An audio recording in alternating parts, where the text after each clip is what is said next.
Ladies and gentlemen, welcome to the Mailbox for the 18th of October 2011. My name is Totalbiscuit, bringing you your daily dose of community interaction, gaming discussion, and all that good stuff. You can email in mailbox@cynicalbrit.com, that is mailbox@cynicalbrit.com, with topics for future shows. The game in the background is Dungeon Defenders, which is out on the 19th. I'm playing a little bit of single player. It gets a little bit hectic later on, let me tell you that. And the levels do take quite some time. There's nothing really wrong with that. Though I will say that Dungeon Defenders is blatantly designed for co-op. There's no real doubt about that either, because it just plays so much better in co-op. It's good in single player. It gets amazing in co-op. Really, really good.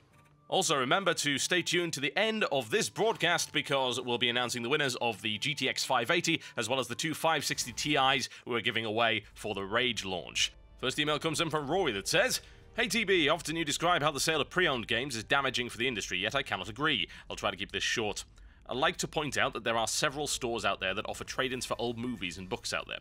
Considering that they have been in existence long before video games have, I can't help but feel that your opinions that pre-owned sales destroys industry is an exaggeration. So I ask you, what makes you feel that second-hand copies of games will do damage to the industry when second-hand books and movies apparently don't? You, I'm sure, would argue that video games are just another form of media. Do they deserve any special attention such as this?" Well, first thing I'd point out is that I never said pre-owned sales destroy the industry. They certainly do damage profit margins. There's no real doubt about that for publishers and developers. They're not seeing anything from that. In fact, the profit margin is going entirely to the brick-and-mortar retailers, so that's something to consider. Now, when you make the point about books, I have to say that creating a video game has a significantly larger investment than writing a book. Yes, writing a book might take a lot of time, but you've got games that cost millions upon millions of dollars. I mean, you're talking about, say, something like Modern Warfare 2, there's a good example. That costs between $40 to $50 million to just produce, and let's not just talk about the marketing and things like that had to put behind it. Gran Turismo 5 cost over $60 million, and then you can think of things like Star Wars The Old Republic. So very much when it comes to the amount of money that was spent on making that. Now, how much does it cost to write a book? Pretty sure it doesn't cost $40 to $50 million. The point of the matter is that when you create something like a book, you can make that money back much faster and with much less risk. Now, let's take movies as an example. You can make a lot of money on movies before it's even possible for them to be a second-hand product in any way. There's quite a significant delay between a cinema release and the release on some kind of digital media, and that prevents the second-hand market from taking hold until hopefully the studio has made its money back from its initial investment. Sometimes that doesn't happen, so it has to be supplemented by the Blu-ray sales, the DVD sales, merchandise and things like that, as well as any kind of licensing deals that go on when it eventually ends up on, say, pay-per-view and then through to the television stations and things like that. So that's quite a long chain of a business model there that is designed to minimize the damage the second-hand market can actually do. And as a direct result, there hasn't really been a massive amount of crackdown on second-hand DVDs or Blu-rays and things like that. You don't have a lot of intrusive DRM. You don't have these little codes that you use, for instance. It's like you can't watch this 20-minute section of the movie unless you bought it first-hand. That doesn't exist in the movie market. Why? Because the entire industry is set up in such a way that the second-hand market can't really do an awful lot of damage, so they don't really care. Sure, they'd like to get rid of it if at all possible. I mean, of course they would. And that's really, I would imagine, where we're going because of digital media. I would say in the next 20 years, we're not going to have disc-based formats, assuming that internet connections get fast and reliable enough. Because, I mean, right now, downloading the contents of a Blu-ray, which would be between, well, about 30, 40 gigabytes of information, that's impractical for anyone in the UK or the US, really. And there are some exceptions, and it's fine for somebody in Sweden, but you buy a Blu-ray disc over here because downloading that amount of information is ludicrous on most internet connections. So that's where we're going. And here's the thing. Games don't have any of that. They don't have any of that right now in the disc-based format when it comes, say, to consoles. It's only just started to happen that they've had to put measures in place to try and minimize the effect of the second-hand market. And the second-hand market in console games is absolutely massive. It's grown incredibly fast, and it is unregulated. So this is why we're in this current state. And yeah, it does damage the industry. For the reasons I've just given, it's not as prevalent in books and movies that you just mentioned there. It's not as relevant because the business model is set up against that kind of thing, and it's a more robust business model. Gaming, not so much. We're talking about expensive products, we're talking about a lot of money invested, we're talking about studios that shut down time and again.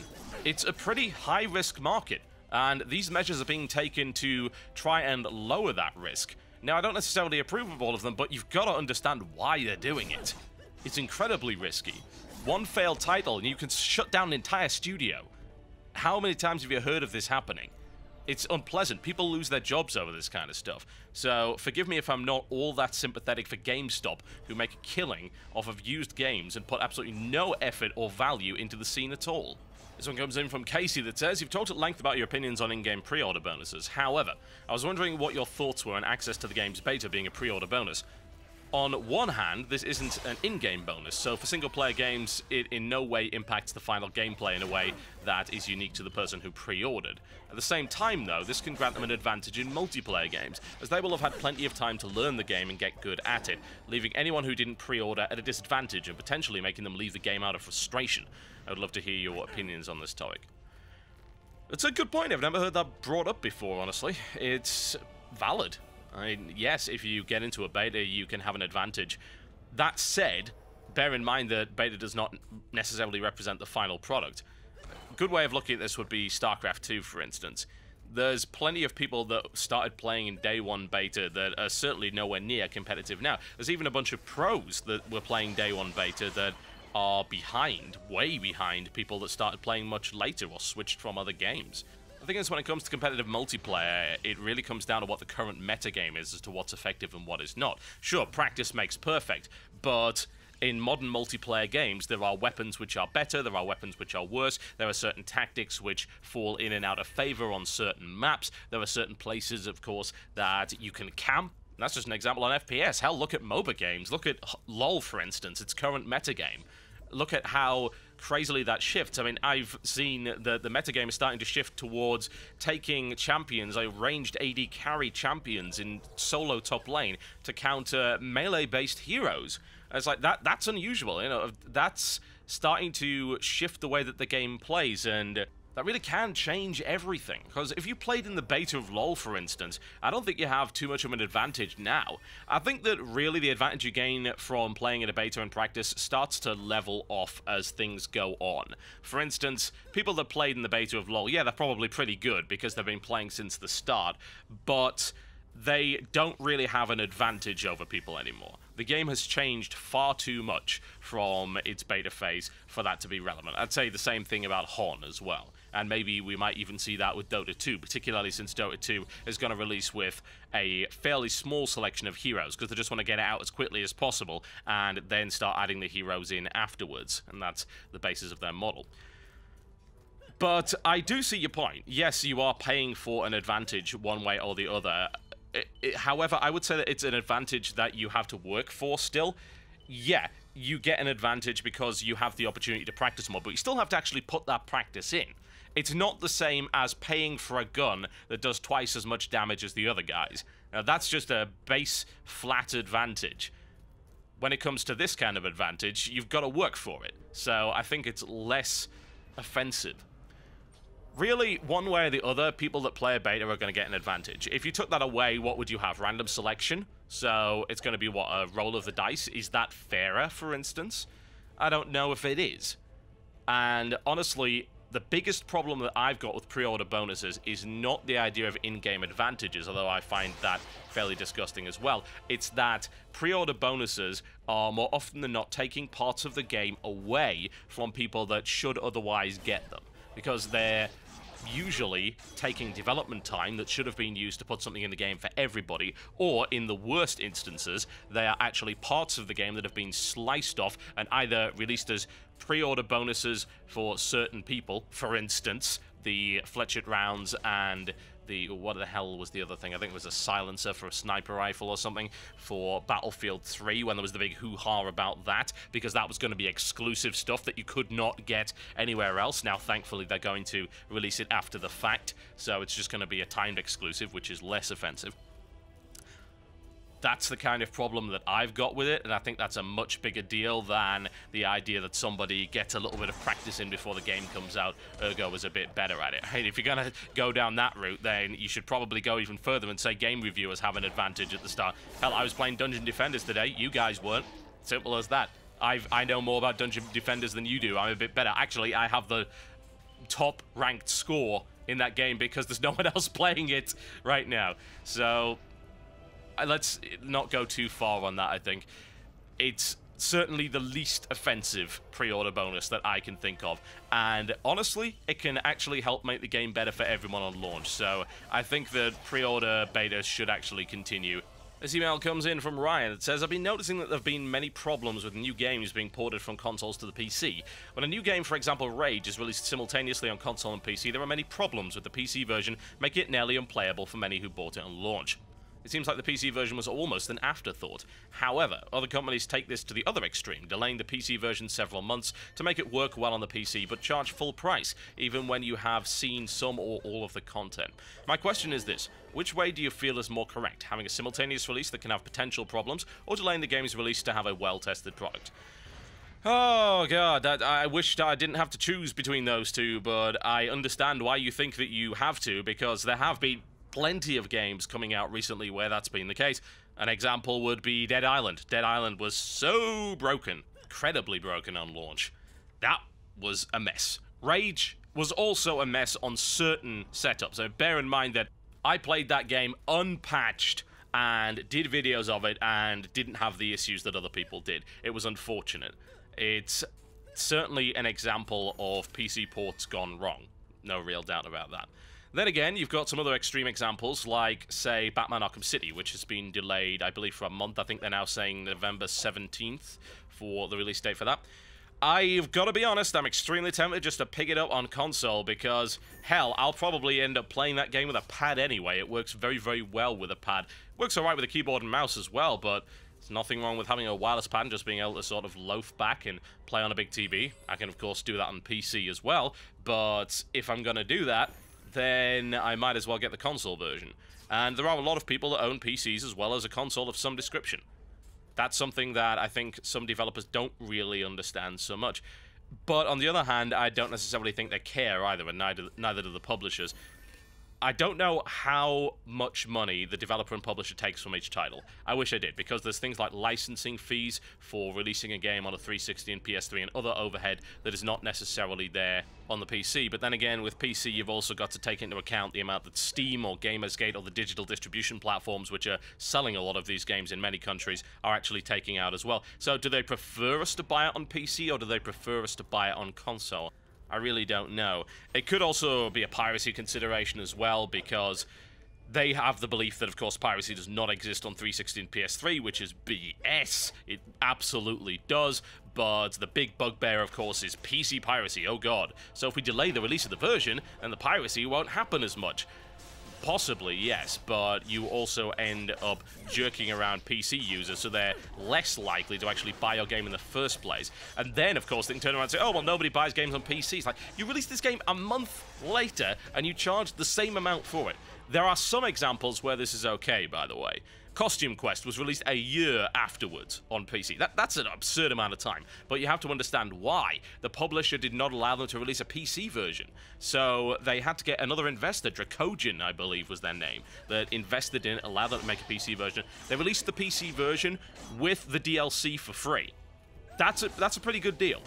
The thing is that that's probably not going to happen with Arkham City. We're not going to get anything extra whatsoever in that month, and yes, people will have already beaten it. It's a nasty situation. In an ideal world, there'll be simultaneous releases and they'll all work fine. I do accept that PC gaming is going to have more problems than consoles, no real doubt about that whatsoever.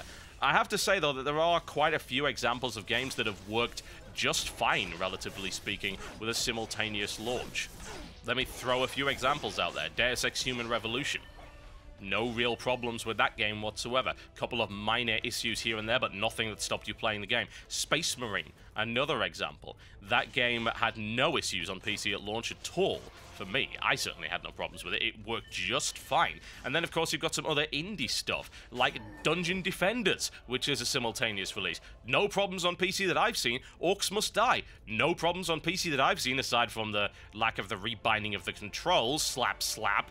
But aside from that, Driver San Francisco, another example of a game released at the same time and no real issues to speak of. I think it was delayed a couple of weeks in America for some reason, probably a distribution issue, but it was out on the same day in the EU, no problems at all. So while there are these big name controversial cases, I've got to say that they are not universal. There's no real doubt. And when a game has problems like this, there's a lot of publicity surrounding those issues. When a game doesn't have problems, there isn't a lot of publicity surrounding those issues. There was no real celebration surrounding the titles that work just fine. That never really happens, but there's always an uproar over the titles that don't. So, honestly, I think that, yes, while more testing is required, most of the time they get it pretty right. There are a lot of issues. We do nitpick things like VSync, things like mouse acceleration problems and so forth, but for the most part our PC versions do work pretty well, with some exceptions. So I would prefer that they didn't needlessly delay PC versions, and of course I would also then go back and say to publishers and devs, sort your shiz out and make sure it actually works on launch, because there's really no acceptable reason for it not doing so. Alright folks, competition time. So, you might be aware, a couple of weeks ago we did a contest for Rage, whereby you could win one of two GTX 560 Ti's, courtesy of NVIDIA. So, we've got two contest winners for that, and it was a nice and easy question. It was as simple as answering the name of the hideout that I had to go to in order to find the missing person. The answer was, of course, the Ghost Hideout, and the two winners are as follows. I will give the full name and the email address. I'm going to give the email address first, mostly because I don't want to get people's hopes up by saying their first name and then maybe their surname and maybe the surnames match, and then I tell you the email address and you realize it's another John Doe or whatever. So, you know, this will hopefully not get your hopes up. Alright, so the first winner of the 560, his email address starts with Noah M-I-G. That's Noah M-I-G, and his name is Noah Dunn. So congratulations, you win a 560. Please email in to the same place that you sent your initial entry in order to confirm your address and your identity. Okay, the second person. The email starts with Matthew.Reynolds. That is Matthew.Reynolds. Of course, the winner is Matthew Reynolds. So congratulations, you win a 560. Same deal, send in to the address that you entered initially and give us your real address. Please make sure to email in with the email you used the first time around. So email in from Noah MIG and Matthew.Reynolds. Don't use some other email address, because of course we can't confirm that it's you. Alright, here's the big one. Yes, the big one. The 580, such an awesome card. I have two of these. They are absolutely outstanding. You can run anything on the market with one of these things. And the winner for the 580, the email address is GothicDrake58. That's GothicDrake58, and the name of the winner is Rob Cohen. So congratulations, you win the 580. Same deal, email in, confirm your identity, and congratulations to all of our winners. Alright folks, that's me done for the day. Thank you very much for watching the Mailbox. Make sure to watch the full Hyper WTF is of Dungeon Defenders if you happen to have 75 minutes free, or just dabble into it every now and again. Nothing really wrong with that whatsoever. Add it to your watch later queue. It's a good video, it's a good game, and it might even be out by the time that you watch this video. It's out on the 19th of October, available on Steam, Gamersgate, and all good retailers. My name is Totalbiscuit, and I will see you next time.